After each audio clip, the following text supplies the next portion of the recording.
হাজার হাজার মেয়ের জীবন মায়েরা নষ্ট করে দিয়েছে। আমার মেয়ে জাহান্নামে যায়, যাক, সমস্যা নাই, দুনিয়াতে সে যেন ভালো থাকে। এটা কেন বললাম?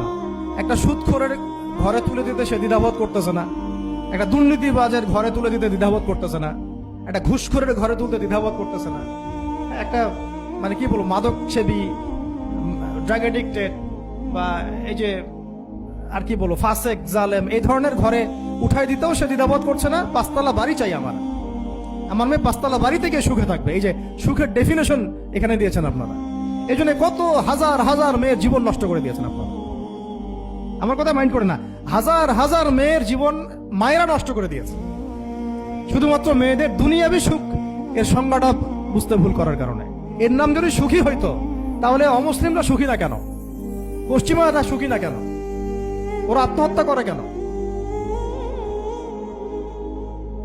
এভাবে মেয়েদের জীবন নষ্ট করেছে।